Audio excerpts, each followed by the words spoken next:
It is early in the morning on a Thursday, which is not normally when we do this. This is 4th and 1.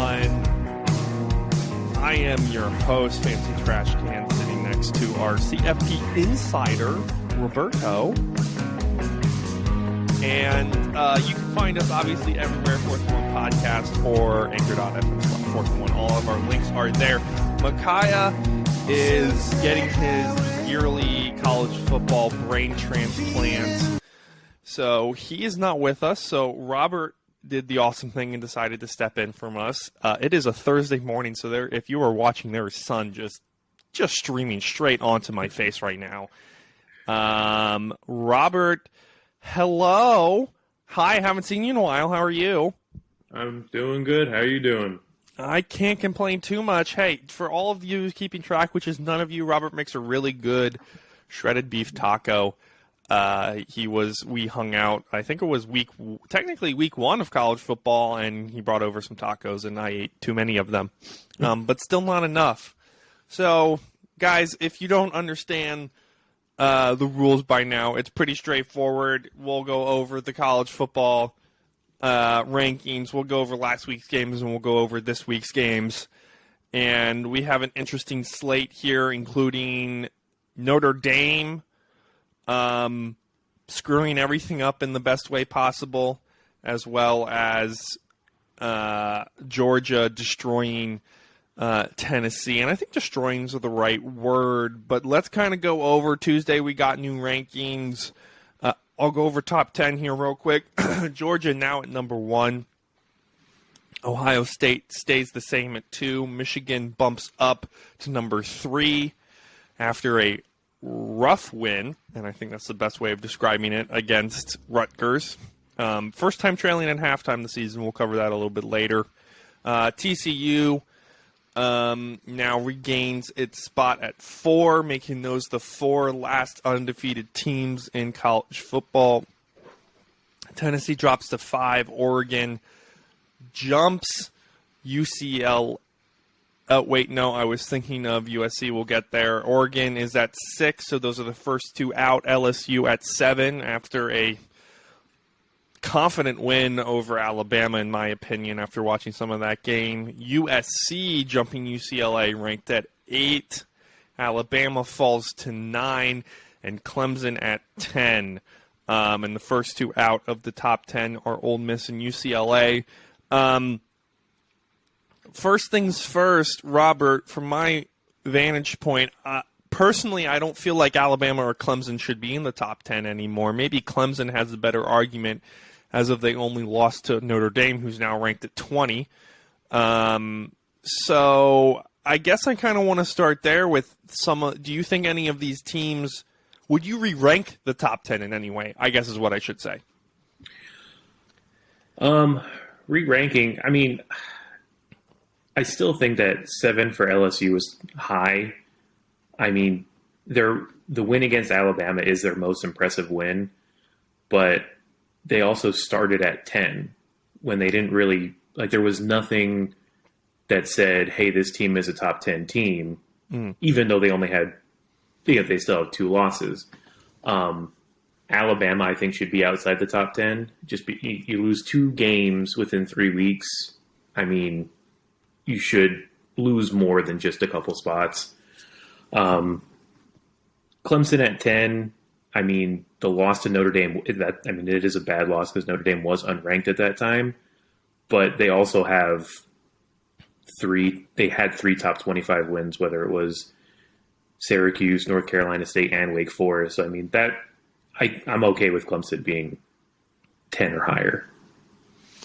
Are you okay with USC over UCLA in the rankings in general? Mind you, the Pac-12 has kind of been weird this year. We got Oregon at 6, USC at 8, UCLA at 12, and Utah at 13. Technically Washington at 25, but they're going to stay down there. When I saw that, I think it was Fox's Instagram page, I was a little bit surprised. Do you think that is Lincoln Riley bias? I think it's Lincoln Riley bias, and it's the fact that it's USC. But as of right now, I can see them ahead of UCLA because of the loss they had to Oregon, which Oregon put some points on them. So, I mean, it'll come down to when those two play. That'll be the deciding factor in who should be where. We have a lot of 6-3 teams right now in this top 25. Not that we haven't in the past. I'm just kind of spitballing here. You got Texas at 18, Kansas State. After a loss, did they lose to Kansas or Texas? I forget who they lost to last week. I'll have to look that up real quick. And Florida State, Kentucky, and Notre Dame are all 6-3 teams. I mean, not that I would replace them anywhere. Oklahoma State, Syracuse, Wake Forest, and Oregon State all dropped from the rankings. Why Oregon State was there surprised me. They lost to Texas this year. Kansas State lost to Texas this week. So they're ranked right below Texas. I guess I want to talk about Texas for 2 seconds because Texas, I want your opinion. I've obviously gotten Micaiah. Is Texas better with Quinn Ewers? Do you think they would be more of a 7-1 right now had Quinn Ewers not gone down in that Alabama game? Yeah, I think if Quinn Ewers would have been stayed in that entire game, Alabama would be 7-3 right now, and Texas very well could be up towards the top 10. But in Texas fashion, they always find a way to beat themselves. It's never like the better team. It's just they always shoot themselves in the foot, and then that's the season. Another thing that is still interesting, a discrepancy, shall we call it, between the AP ranking and the college football ranking is Liberty there at 19 in the AP, having won against, I forget who they were playing. I think it was Arkansas. Yeah, a 3-point win against Arkansas. From a political perspective, that is just clearly evangelical Christian bias, which I don't care. I wasn't a big fan of Liberty to begin with as far as their policies are concerned as a college, but this isn't, I'm taking their college outside of it. I'm specifically looking at them from a football team perspective. Do you think, I get it, they're an independent. They're going to be going into Conference USA next year or the year after. But they have some pretty impressive wins this year. For when they needed to win, they've won, last week being one of them. Do you think they should be in there instead of a 6-3 Florida State, Kentucky, or even a 7-2 Washington team, which I'm sure won't make it out of the Pac-12? I think they should, because when you look at it and you say that they're an independent, Notre Dame's an independent too, and their only big win right now is Clemson, and they lost to Stanford, they lost to Marshall. And it's like, are they in the top 25 because of their name? And especially being all the way up at 20, where you have an 8-1 team who, for who they're playing and who they're beating, it's more, in my opinion, it's more impressive than Notre Dame going and winning the games that they should. Sorry, I was taking a look at Tulane, who's ranked 17. I 100% agree with you. I don't think I'm okay if they're ranked to like 23, 24, something, but they should be ranked, I think, because it's clear that this isn't any news to anybody, and this year should any doubters who didn't think that the College Football Playoff Committee was political or anything regarding other than human, they're not. They clearly want what they want, and that's for the SEC to be the big dogs, if at all possible. I'm scrolling down here in the SEC to the SEC rankings because they're a little bit mixed up. We now have Georgia and Tennessee 1 and 2 in the East. Obviously, Georgia's gonna come out of the East. They're 0-9. They beat Tennessee, so unless they drop one of their other. We play 12 games now, right? I think yeah. What are they, 9-1? Yeah. So unless they drop to Mississippi State, Kentucky, or Georgia Tech, which I highly doubt. They've been pretty confident all year with their wins. they're probably going to look at LSU or Ole Miss in the West, who is now, Alabama is ranked third in the West for the first time in a while. LSU obviously has a loss to Tennessee and Florida State. They play Arkansas, UAB, and A&M left, which means, I believe this week is Ole Miss, Alabama, and it is. So this is yet another possible loss for Nick Saban. I guess let's go there because, Paul Feinbaum said it, and if Paul Feinbaum said it, that means it has to be true. That's obviously a joke for any of those college football fans. Are we seeing the end of the dynasty officially? Because with transfer portal, which granted it's 1 year, so I'm not putting the final nail in the coffin for sure, let alone the lid. But Alabama's now 2 losses. Granted, Brian Kelly has the biggest balls in the South, I think, right now, with calling a 2-point conversion in OT, saying, I'm calling the game right now, and Alabama's vaunted defense, which, did you see the final of that game? Mm-hmm. Yeah. You should be able to defend that play, no? For who's on that team, yeah. I'm not sure how they let it slide. For those of you who didn't watch the game, the final play was basically a rollout. Mom, just ask me next time you see me in person, because I'm not going to explain to you a rollout. A rollout to the tight end. It reminded me a lot of Clemson's winning. Now, that was a little bit different, but that was Hunter Renfrow. Who was that? Okay. Clemson's winning touchdown against Alabama, but it was a rollout to the tight end, and the tight end was completely uncovered. I don't think he was even lined up over. Probably was, but it's a very simple play to goal line play to defend, and someone who is a team who is as this is pre-coffee brain, so as disciplined, that's the word I'm looking for, is Alabama, probably should have been able to cover that. And now Alabama's going into an 11th ranked Ole Miss, who I'm just looking at their record. I didn't realize this. They have 337 points for and 194 points against. Alabama is the least in the West with 165 points against. Now, I forget, is this game at home or away? This game is at home. So another road game for Nick Saban. This is starting to look sketchy for him. And I know I'm continuing to ramble, and the question is this the end of the dynasty? But I'm more wondering, is this the beginning of the end? That's more, do you think he's going to be able to change next year with how the landscape looks?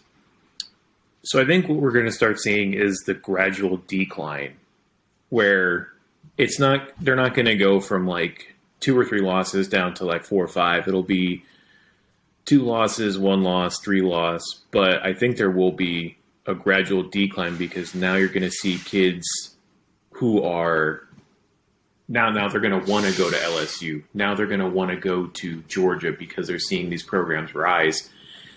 And it just shows that Alabama really struggles playing on the road, because they should have lost at Texas, lost at LSU, and they lost at Tennessee, and they very well could lose down at Ole Miss. I mean, I don't remember a time where LSU struggled this bad on the road. Excuse me, as I figure out myself. Alabama still has Austin Perry and Auburn, the rivalry game there, left in 2022 after this. I agree with you. I think the transfer portal also changes a lot, because I think Nick Saban was known for developing talent, which good on him. he's just good at developing talent and bringing in the right coaches at the right time. Excuse me. Was Bill O'Brien the best choice as offensive coordinator? Maybe not. Do I think he's going to get rid of him? Probably not. I don't see what else fired coach he's going to bring in besides possibly Auburn's now fired coach. Nobody liked Bill O'Brien coming in, and I know this is weird to say, but all of a sudden, not all of a sudden, he was used as a stepping stone. He's like the Bill Belichick of the NCAA, and I'm wondering if that's starting to hurt him where he's not able to develop kids. Now, granted, this is the first real year with the transfer portal. Yeah. So we had a little bit in 2021, with COVID and extensions and that sort of thing. But this is the first real year of the transfer portal. Nick Saban's the type of dude who you have to learn in order to play this game. And I could see him coming back next year and saying, I transferred in 15 guys from the SEC and 3 from the Big Ten, and we're locked and loaded and ready to go, right? LSU transferred in their quarterback, who looked poised and in control when he needed to be. He looked just as good as Bryce Young, which was surprising to me, coming from the Pac-12, the quarterback did. So I think the thing that I'm worried about here is Nick Saban said this was a rebuild. Last year was a rebuilding year for them. And so I was expecting them to absolutely look more like Georgia than Georgia did. Yeah. If anything, I was expecting Georgia to be sitting right now in week 9 or whatever week we're in, sitting at 10, I guess, sitting at 7-2, and not the Alabama teams. And I'm just wondering if Nick, if he can change next year. Like, I guess that's where I'm mostly surprised about. Yeah, I think what's going to end up happening is this is going to be the year where it's like the purge at Alabama. He's like, I don't like where the program is going right now. It would not surprise me if defensive coordinator gone, offensive coordinator gone, special teams gone, and he just reloads not so much his team, but reloads the staff on people that he thinks, this is a win, or you're fighting for your job now. This isn't so much as, we lost this one, but we can still win the SEC and get into the playoff. I want to be surprised, and honestly, I think it's what he needs to do. Get a new offensive coordinator. No offense, I think Bill O'Brien just needs to retire. Go to like Fox or something and go call games or something like that. I don't know. I'm not the biggest fan of Bill O'Brien, clearly because what he did in Houston. Yeah. But beside the point, I want to jump over to the Big Ten real quick. We're coming down to the final, and it looks very clear. We have in the East, Michigan and Ohio State. The only reason Michigan's ranked ahead of Ohio State is because they're alphabetically before. That's in the East, and in the West we have Illinois, who had a weird loss, I want to say, to Michigan State. I'm not 100% sure what happened. That's a weird scoreline, 23-15.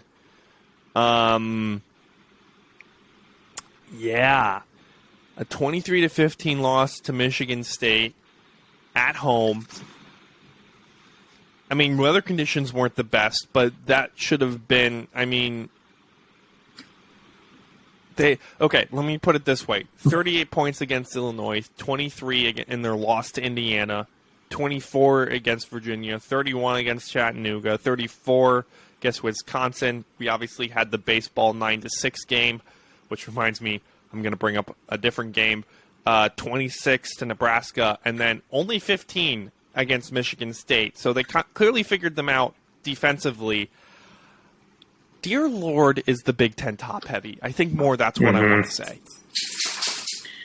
Yeah, it's almost like you're getting almost like a broken record where it's like, okay, Michigan, Ohio State, Penn State. They're still in it, but with the way things are going, it's pretty much these two. And then, I mean, they have to just, they got to get rid of the divisions. Like, I understand you're giving other teams a chance, but I mean, if you want someone to represent the Big Ten, you want the two best. And whether it's, go ahead. What's the worst thing that happens, right? Let's say you split up Michigan and Ohio State, right? Which is probably what you should do at the end of the day. Or you get a top-heavy West division by putting UCLA and USC in the West, keeping Michigan and Ohio State in the East, and moving, I don't even know, I have to look at the freaking divisions, moving Northwestern over to the East Division, right? Something like that. That makes sense when the two teams come in. Unless you get a third team, in which case all hell breaks loose. But who knows? What I'm trying to say here is, unless you do something like that, if you move, Michigan to the West, and all of a sudden you keep the rivalry game because that's going to be in the contract, no matter what. It's top three greatest rivalry in sports, not let alone in football, in America. The only thing it's competing with is maybe Barcelona versus Real Madrid as far as sports rivalry goes, because that's international, and the only reason it's Michigan and Ohio State is because that's international too. Point proven. Okay, this is how deep the rivalry goes. I was getting recruited for a position in Philly, a new IT position in Philly, and I noticed that the recruiter went to the Ohio State University, and I didn't say anything. Went through the process. They decided to go with someone with a little bit more experience for the position. I said, okay. And to ease the tension and to make the recruiter feel better, I said, listen, if it makes you feel better, I'm a Michigan fan, so don't worry about it. It's not a big deal, sort of deal. And the recruiter goes, this is her response, in the most professional way possible. This next part is in all caps. That helps. So, listen, ladies and gentlemen, this is in the business world. It's a rivalry. And, we were trying to help each other. It goes deep. So, you can still, worst comes to worst, put Michigan in the West. Michigan wins the West. Ohio State wins the East. They play two rivalry games back-to-back. What does that say? The only and I've thought about this a lot, and as much as I would want to see both of them have to play each other twice, my only fear is, does that make the first rivalry game somewhat, if they're both on the top, does that game lose some of its intensity knowing, hey, no matter what, we get them next week, but it's for the championship? Does it lose that? I'm sure it won't lose its intensity as much, but does it lose, just that urge to win that game? Yeah. Knowing you got to play them again, but for something bigger than just the win. Well, 100%, and that's why I've personally felt like you can't move either teams out of the division, right? The fact that they come down almost every year and compete for the division, except for the couple years that they don't, right? The Ohio State, Penn State sort of stuff, or let's say Ohio State drops one or two games next year, and it's Penn State, Michigan sort of deal. Or Maryland's on the come up. They've been on the come up for a while, and they're doing a good job. They can move Michigan State to the West. They can move Penn State to the West, Indiana to the West. Any one of those moving to the West, I mean, I want to move Penn State to the West, to be honest with you. That just geographically doesn't make sense. But, you could do something like that and it not be so top-heavy. But I think what they have to do is either, A, as you and Micaiah have been saying, take the conferences or the divisions completely out of the race and have it more like the Big 12. I think that's stupid, personally, because the organizer in me and the OCD in me says no. That doesn't make sense. What you do is you either find a third, you put Notre Dame in the East if you can sign them, or, go find another small school. Sign Shippensburg for all I care, and you put them in the East. And then you put UCLA and USC in the West, and now all of a sudden you have two really good college football rivalries. Granted, a B-list college football rivalry and an A-list college football rivalry, and they're coming down normally every year, and it's the battle of the rivalries. Yeah, but that's just my opinion. We've obviously heard Roberts. We're going to stop there with that, but I do want to talk about. I thought college basketball started this week. And I say that because I was looking down at the ticker while watching the LSU Alabama game, and I saw 70-63 or like 77-63, and I'm like, oh, I didn't know college basketball started this week. And then I looked over at the little ticker, and it said NCAAF, which stands for football. And if it's basketball, this is from my mom, it says NCAAM on the ticker.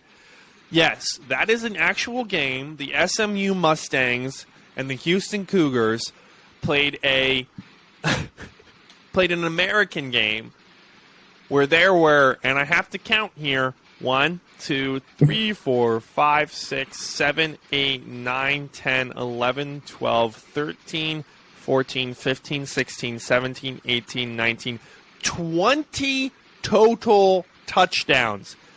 I just actually looked at this kick. Not a single field goal was kicked. 7 touchdowns for the Houston quarterback, 9 touchdowns for the SMU quarterback, 379 yards for SMU, and 527 yards in the air for Houston. And all split up. Sorry, I have a little bit of a nose thing. I'm not 100% sure what's going on. Robert, I think this was a record. I'm not 100% sure. Now, is it more than when LSU and A&M played? Now, that one had all those overtimes. This might be a record for, like... regular season. Or straight... regular regulation time. Win, yeah. Yes. I mean, I would imagine because... 1,300 total yards. No, that's not a record. The Texas Tech-Oklahoma game from a couple years back, Patrick Mahomes' time when he was at Texas Tech, that game was like the record. This was the game, and the funny thing is, me and Micaiah touched on this on the episode last week, this was the game that we thought was going to be deciding the American. We didn't think it was going to be Tulane and UCF this year. Yeah. Figuring out who's in the American. But 65 total touchdowns. Houston gave up the ball 3 times. No wonder why they lost. 1,300 yards, total yards on both teams. Dude, the attendance was only, I just looked at this, only 75% full in Dallas, which is hilarious to me because I guarantee you no one left that game early. And if you did, that was stupid. The over-under was 66. I hope someone put $1,000 on the over and just made bank. SMU was favored by 3.5 points. Could you imagine if you took SMU outright minus 3.5 points and the over? Like, everybody, all your friends would have looked at you crazy. Yeah, I just had to bring this up because... I mean, SMU had it under control. They scored, in the second quarter, they scored 5 touchdowns. Yeah, the Broncos are riding. I don't know what to say to this. Like, this is what people love about college football. Like, it wasn't like they weren't driving and stuff. Like, 5 plays, 8 plays, 9 plays, 8 plays. Like, they had to drive the ball 9 plays. Like, these are all 11 plays. They win 11 plays, 75 yards in 3 minutes on one of their scores. This was just good football in general. I mean, it was good offense. That's true. I mean, when you allowed 1,300 yards total, Yeah. 710 yards was allowed by SMU, and they lost. I mean, and they won. They allowed 710. This is like big. This is old school Big Ten. Anyway, that's enough from last week and the rankings. Well, actually, we have to kind of go look at last week. Just real quick, and we're going to go ahead and jump over. That was week number 10, technically, is how ESPN's looking at it. For those of you keeping track, I have no idea what Micaiah's record was. I should have texted him. I've been trying not to bug him. He is actually in Jamaica on his 5-year anniversary, basically, is what it is. So give him a shout-out at ICU Wolverine. I went 3-2, so I am back on track in my picks. As far as picks go for me, and I'm logging back in to let you know what happened. It was the Marshall Old Dominion did not hit their over, and Massachusetts did not get their spread, which I think that means, guys, UConn beat Massachusetts 27-10. The University of Connecticut. I don't know who. I forget what coach took over UConn. I don't know if you remember his name, but he should get Coach of the Year, in my opinion. They're 5-5. Yeah, and they're gonna, they have Liberty next week. Yikes, and then Army. So if they win one of those games, they're bowl eligible. So they would go from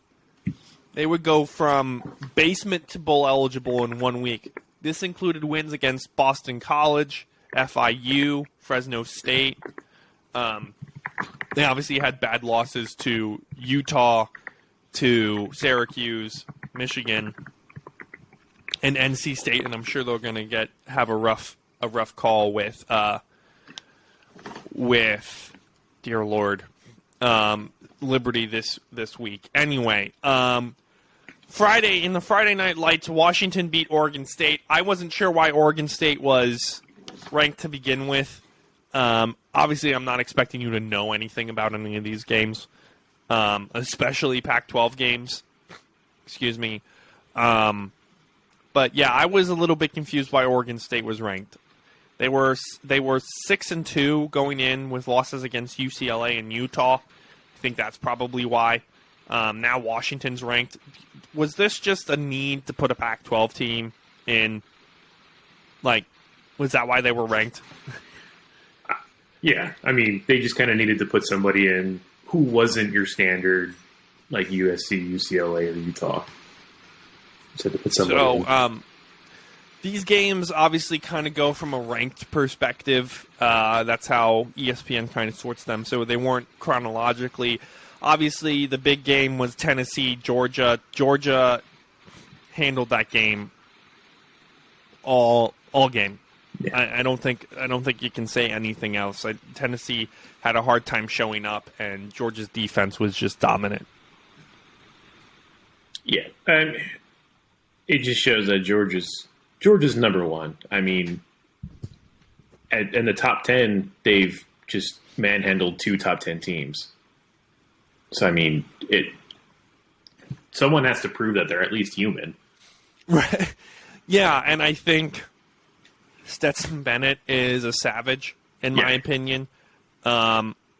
He looked Heisman worthy, again, at least in this game. And when you do that against a Tennessee team that has been pretty consistent and consistently solid, especially even in big games. Now, granted, a lot of them have been at home, so they had that home field advantage, but still. Ohio State was losing for a little bit in the cold, foggy tundra of Lake Michigan in Chicago there. They ended up scratching out a 2-touchdown win, 21-7 against Northwestern. The passing leader threw for 79 yards. So, am I understanding that in order to take Ohio State out of offense, you have to stop the passing game? Yeah, I mean and that's kind of been Ohio State's thing for the past couple of years is they've always had 2 or 3 really good receivers. But and Michigan did it to them last year. You get pressure on Stroud and you disrupt the pass game, and it totally just takes them out of what their game plan is. And now they have to try and beat you either with their defense or on the ground. Which is almost what Northwestern, a one-win Northwestern team did. We already touched on Clemson losing to Notre Dame 35-14. I don't know, that game was at Notre Dame. I don't think anybody was expecting Clemson to lose. I was a little bit surprised that they lost. I don't know what's going on. There's chaos in the NFL. There's chaos in the CFP, in college football. I'm just confused in general, and that's all I have to say about that game. I don't know if you have any words. I just don't think DJ can really. I don't think DJ's the guy for them, but I mean they only have 1 loss, so it's kind of hard to back it up. But I just don't think he's the quarterback for them. Well, it's kind of like Penn State's. They took Clifford out in their 45-14 win over Indiana. And it's kind of clear that Clifford's time at Penn State is done and he'll be a great backup somewhere, is kind of what I've been saying. Michigan went into halftime at Rutgers trailing. I think it was only by like 2 or 3. And then they decided to show up in the second half, routing 52-17. Passing leader was not J.J. McCarthy, which needed to be, of course, Blake Corum went for another 100 yards again, and I'm sure he had a touchdown or 2. I didn't watch that game, clearly. Michigan needs to show up in all 4 quarters. I mean, they need to show up in all 4 quarters, and they still have not developed the deep ball, which it's working now just because we're able to run the ball pretty efficiently and throw the ball within the 10 to 15 yard range, but there's just no deep threat. And if you can get the deep threat, that's going to open up the run game even more. But until that happens, I mean, it's going to be a slugfest probably the whole way out. They have Indiana this next week before taking on Ohio State in the horseshoe. Sorry, I was getting those words backwards. Obviously, Alabama lost to OT to LSU on a 2-point conversion.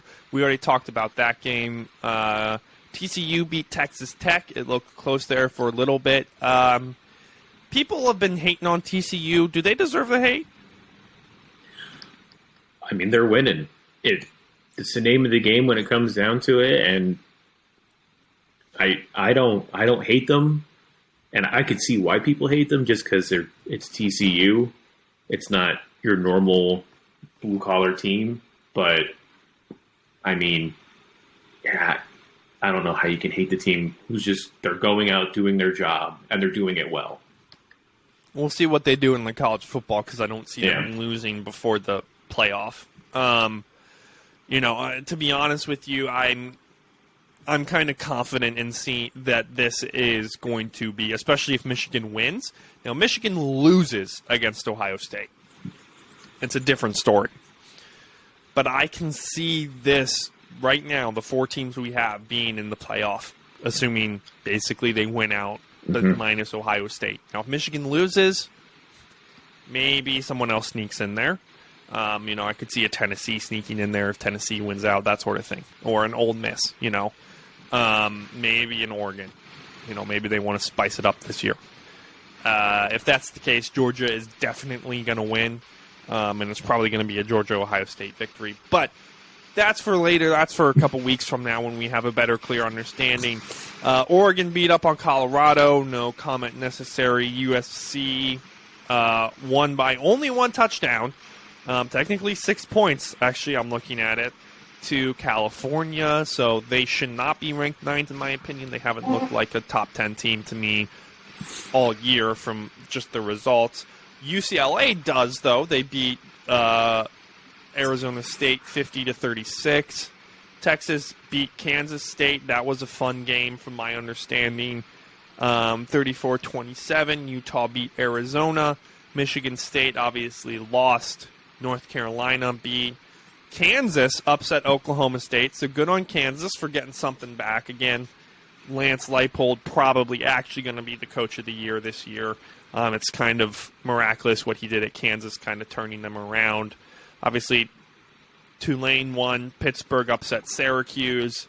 NC State beat Wake Forest. UCF continued their winning streak with Memphis. And those were kind of the big games besides the one we touched on. UTSA won in double overtime against UAB.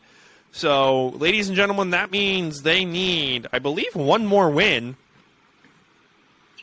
Let me double check. Yep, they need one more win against La Tech, Louisiana Tech this weekend, and then they beat their over-under. They're currently still ranked first in the USA, having their 2 losses be to Houston and Texas. That Texas loss looks a lot better than that Houston one does, in my opinion. So good on them. Let's see if they can keep holding it.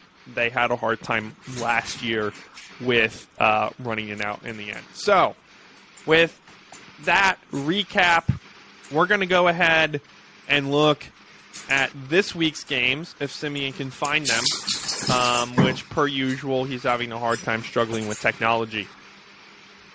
So we are in Week 11, according to ESPN. We, of course, had some Tuesday night games. There were some action. Eastern Michigan beat Akron. No surprise there. Ohio beat Miami. And Toledo beat Ball State. Of course, we also had more action on Wednesday. Yes, you heard me right. Northern Illinois beat Western Michigan. Central Michigan beat Buffalo. Surprising there. Kent State beat up on Bowling Green. No surprise there. So we have 2 games tonight on Thursday. Tulsa, Memphis, Georgia Southern, Louisiana. Friday night, Cincinnati takes on East Carolina. I like calling them Eastern Carolina. And then Colorado takes on USC on FS1 on 9:30. You guys may want to watch out for that game. Not too many big games I'm seeing. There's 1 or 2 that are coming across, and I'm kind of scrolling down. I know there's one. Michigan takes on Nebraska. Alabama, Ole Miss is probably a big one. If you're a big fan, I mean, in my opinion, the UCF Tulane game, for first in the American, that could be a big game. That game's in New Orleans as well. But it's kind of a quiet week. Oregon, Washington, Kansas State taking on Baylor. That's not a big game. TCU, Texas, 7:30. There it is. Yep. Now I found it. That should be interesting. So, kind of a quiet week, to be honest. Besides the 2 big games, the 3:30 Alabama, Ole Miss, and then the 7:30. Where is that? The 7:30 Texas, TCU, with that Oregon, Washington kind of up in there on Fox on 7. Is there any games that you feel like you're really excited for that we should watch out for this week, Robert?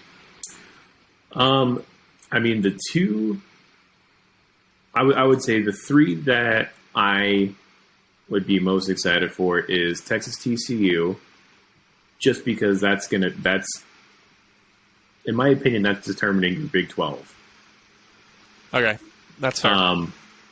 UCF Tulane, just because I'm on Tulane's side, and there's a green wave, so I'm riding with them.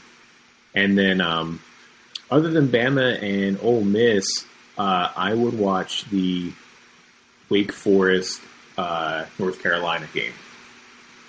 Interesting. Now, why's that?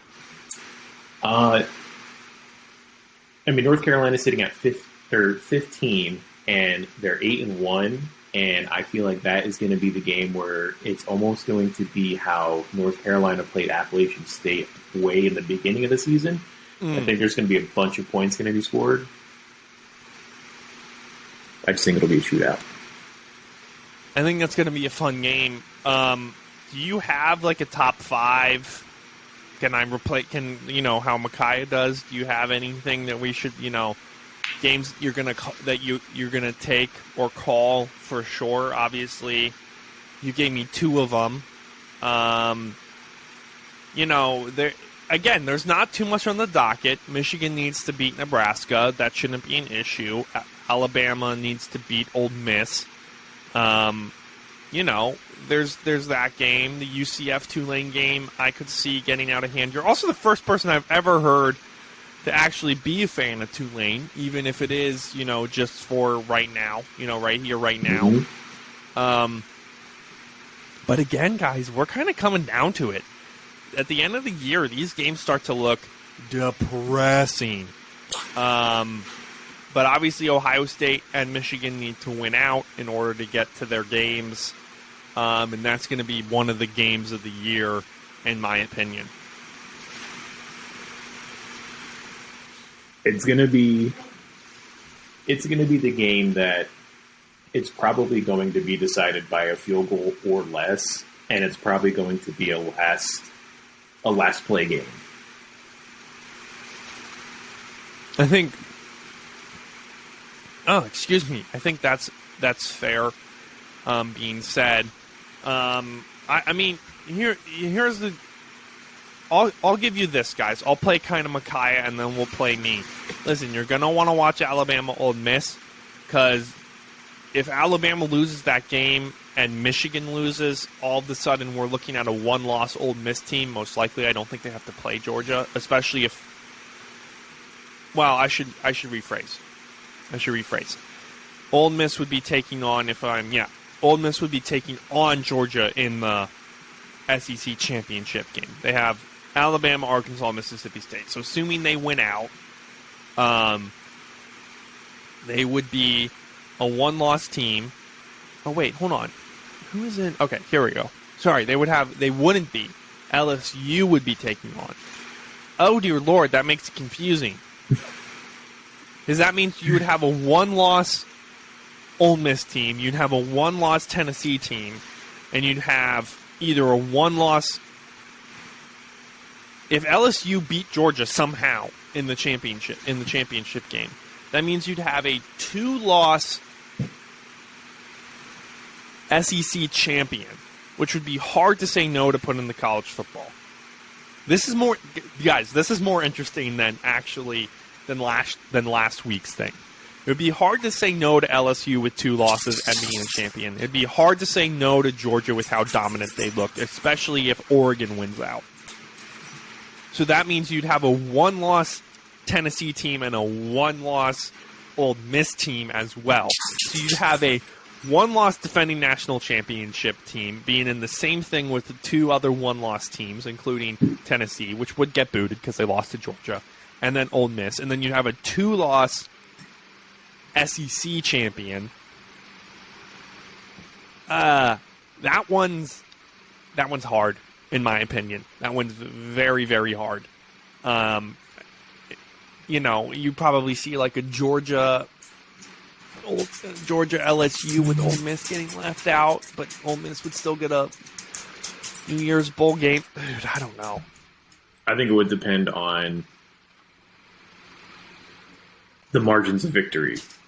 Because if Georgia loses to LSU, but it's close, that means Georgia probably only drops to like 2 or 3. If Ohio State and Michigan is only decided by 1 point less, I mean, do you keep both? Like one goes to 4, and then you have your Big Ten champion move up, and then if TCU runs the board or doesn't, I mean, you could have 2 SEC, 2 Big Ten teams essentially. You're in. It is confusing, to be nice. That's it's hard, and it's hard to not put undefeated in. So I think you have to kind of, this has turned into. I said we wouldn't talk about this, but this has kind of turned into it. You kind of have to put the undefeateds in.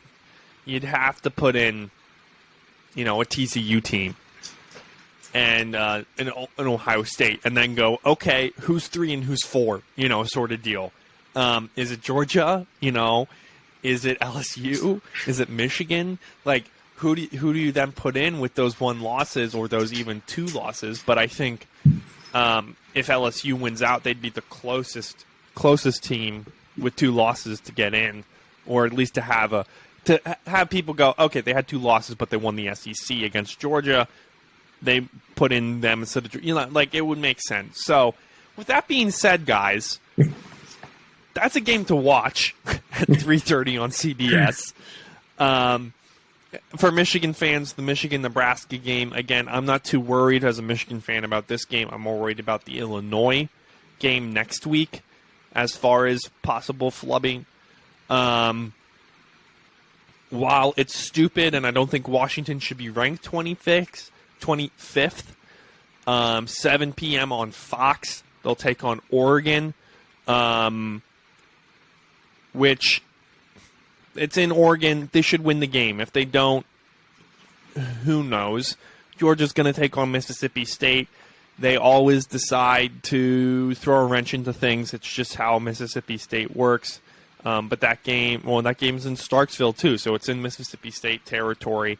Obviously, as Robert said, the TCU-Texas game, that's kind of for the Big 12 at this point, and that game is in Austin at night.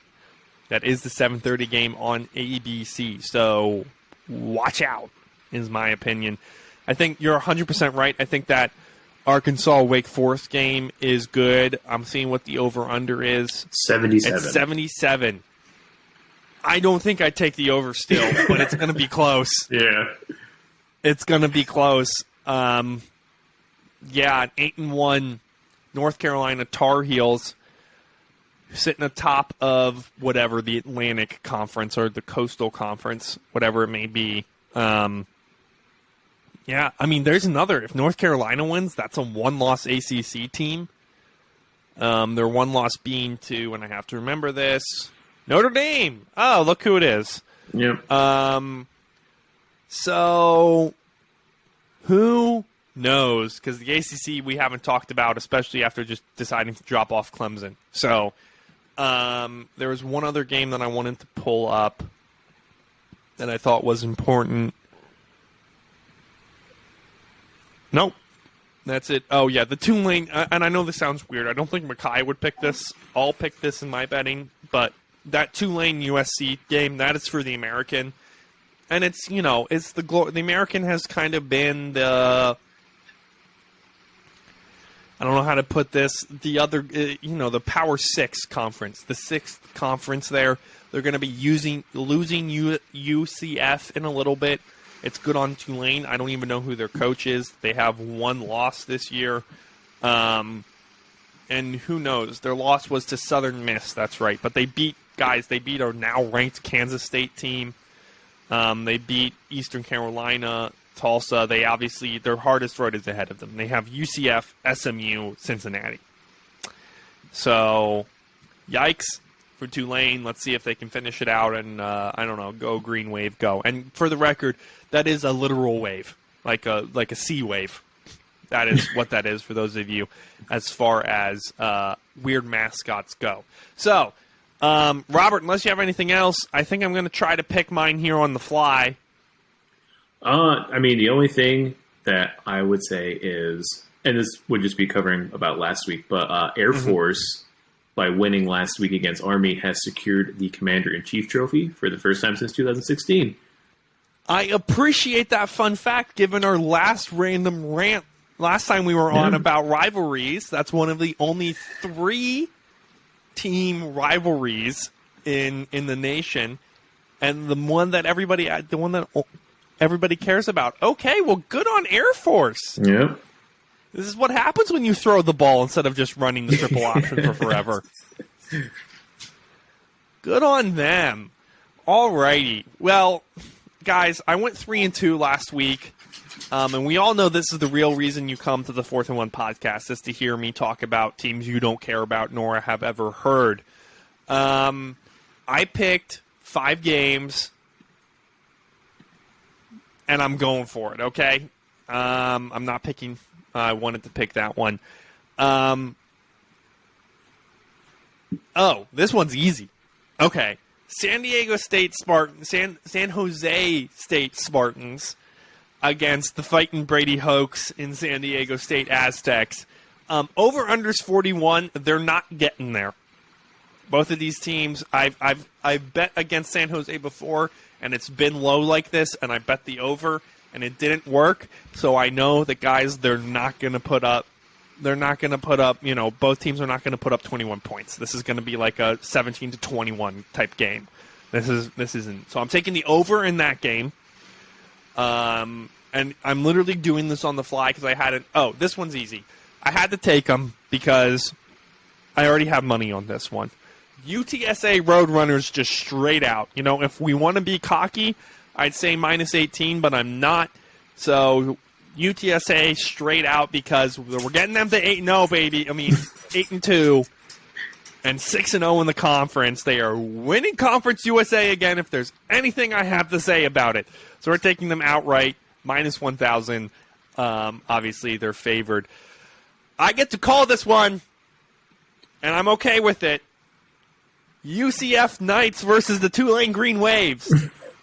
Technically, they are in my jurisdiction, so I get to call it. The spread's at 1.5. Over-unders 54. If I'm a betting man, which I guess technically this is what I'm doing, I'm taking the over, but I'm not going to do it. I'm actually going to take Tulane Green Wave, baby, minus the points, minus 1.5. If I'm getting them at 1.5, I'm taking them. I think they have the momentum. I think they have what it takes. Quarterback throwing less interceptions, if you want that, I guess. Who knows? Then we're going to go over East Coast. James Madison Dukes kind of fell off a cliff. They're taking on the Old Dominion Monarchs in Norfolk. JMU is favored by minus 8. Over-under is 46. I think I'm going to take the over on this game. 46.5 is good enough. This game could clearly be, that 24-21 type of thing. So I only need a field goal, 27-21 sort of deal. I think I'm going to take the over. I'm not confident on that over. I'd much rather take James Madison minus the points. I'm a little bit surprised that, to be honest with you, that Old Dominion isn't favored here. They upset Coastal Carolina. They have since dropped everything, but they've played every team extremely close that they played against. So I guess alert here for you guys. Old Dominion can throw the ball. Holy crap. Your quarterback has 2,200 yards already on the season throwing the ball. So I'm taking the over just because I feel a little bit more confident about it. And then technically, because I can, UConn plus the points against Liberty. You know what? I'm going to hop on the bandwagon. We were on UConn last year. They're getting 14.5 right now. Over-under's 45. Another good one would be the over because Liberty's not going to be nice to them if they have the chance.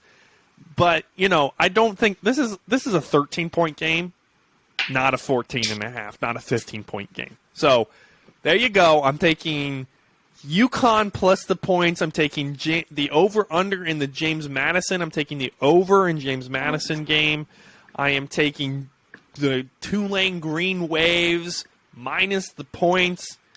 I'm taking UTSA outright because I can, and you're not my mom. And I am taking the I'm taking the over in that game? No, I'm not. I'm taking the under in that game of the San Jose State versus the Fighting Brady Hoax of San Diego State. Robert, I don't got anything else for the people. Do you have anything else for the people? Robert's shaking his head no, which means it's time for you to hear this music. This has been the 4th and 1 podcast. We say thank you to Roberto. Where can they find you if they want to get wisdom? Find me everywhere and anywhere. All right, I love it. He doesn't really do social media. 4th and 1, anchor.fm/4th and 1. For Micaiah, wash your hands, you filthy animals. We'll see you guys next week.